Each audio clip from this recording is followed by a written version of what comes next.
This is the continual evolution of the East Coast beat.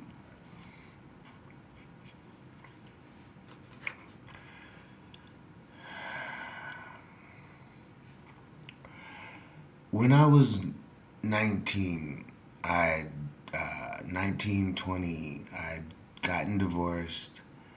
I was a U.S. soldier stationed in Germany, and I just got back from the desert, and I got divorced, and I started hanging out with the scouts, and we would go out on the week. Well, with me and a scout would go out on the weekends and drink and watch movies and have German girlfriends and I mean, hey, But one thing that I did was I started to write.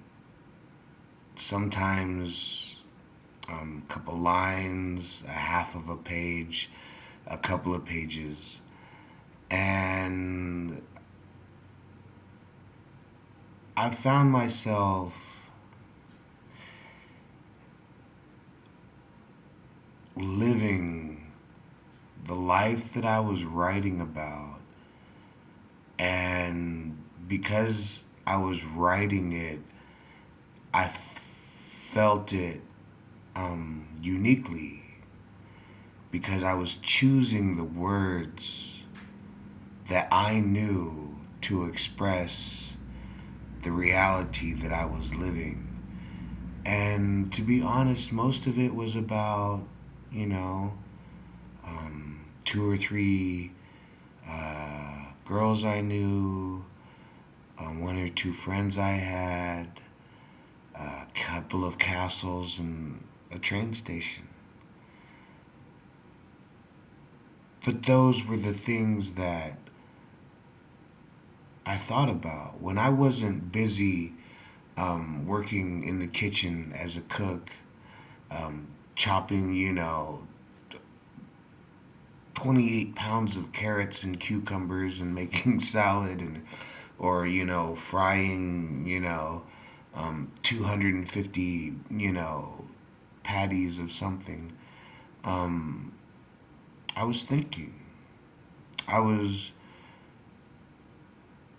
burning the same grain of rice both ways. We were preparing to go to war, and we were young, and some of us were innocent, and some of us wanted to stay innocent, I guess. And I rode that line. I got married. I didn't drink. I didn't smoke until I got back from the desert. And then when I got back from the desert, that's all I did. Um,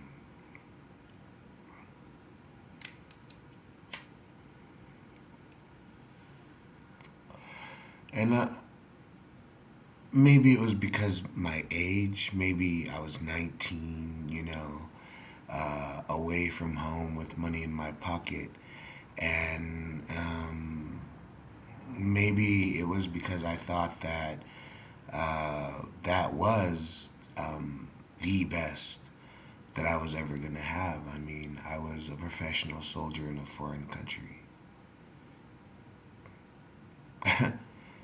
I can't really imagine anything other than that I'd need to be. I mean, I wish I had more skills, of course, I am not the ultimate of any kind. I was a, Bravo field soldier at best. I can drive a truck, can't fix it, drive it while it's on fire. But I found myself writing, and I found myself writing about that which would keep me up until 12:30, 1:30, 2:30.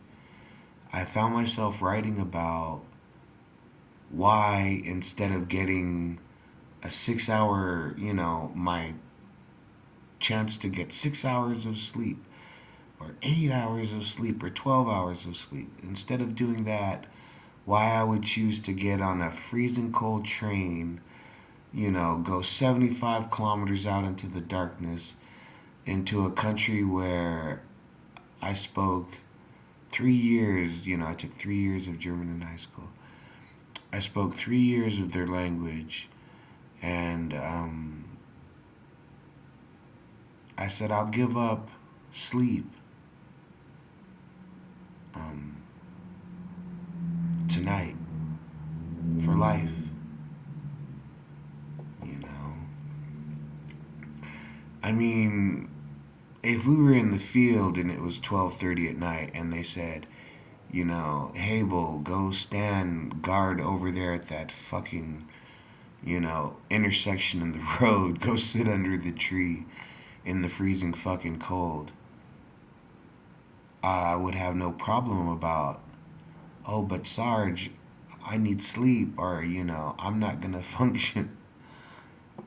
So when I had free time,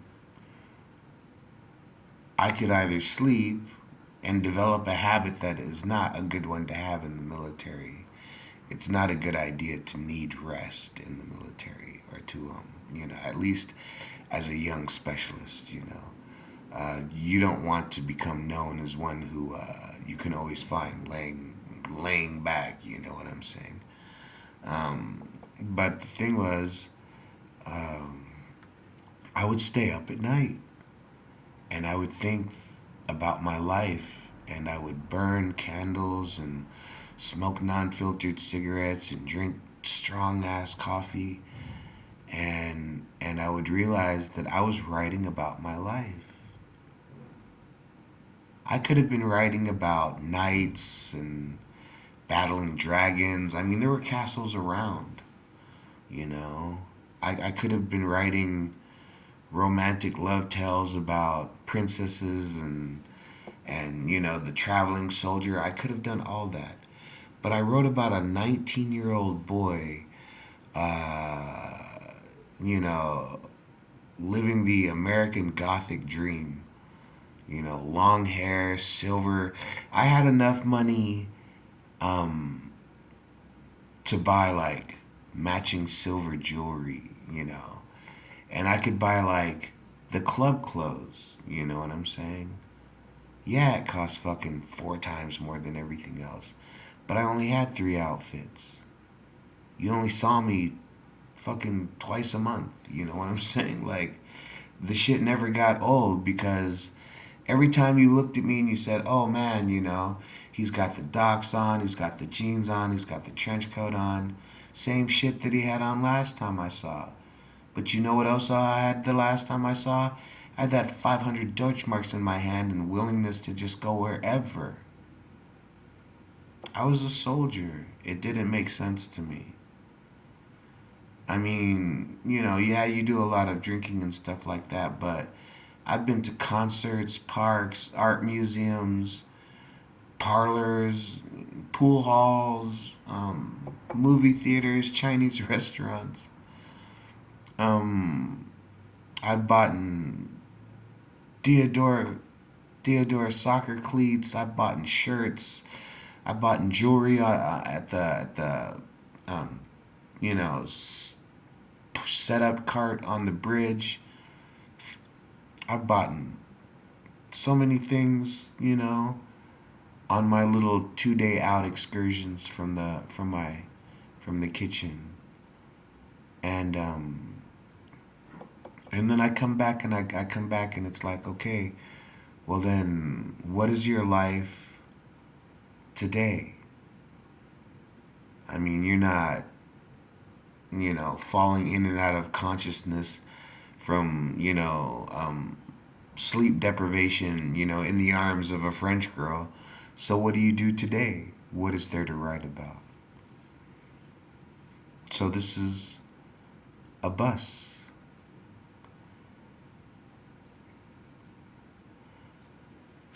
But it begins. I sit cross legged with scraps of paper and I watch as the small fire burns. In my life, I have yet to fall in love with secrets. I have yet to chain myself to silence.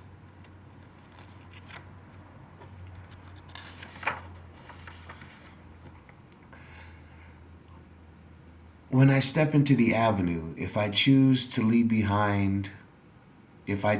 can leave behind all that I have left behind. With the first echo of the steps, I forget that which I have passed.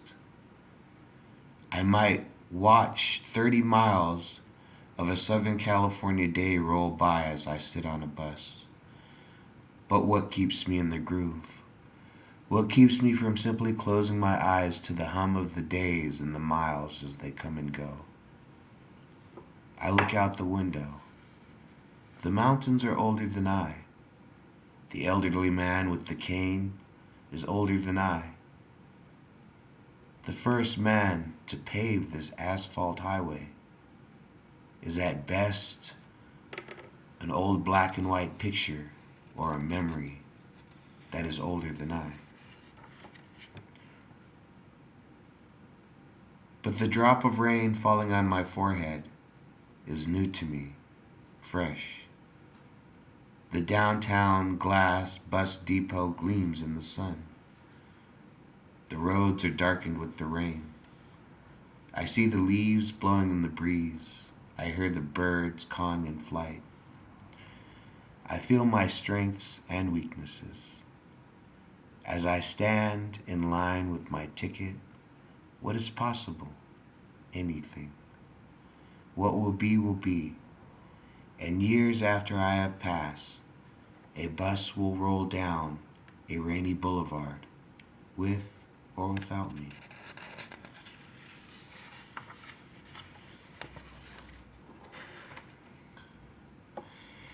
When I was young, I heard a voice, and it told me what was going to happen.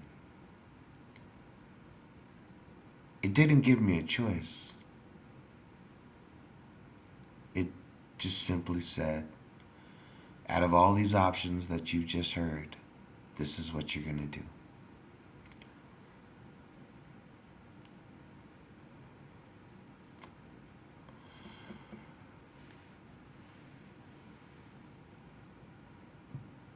But that came to realization 20 years ago.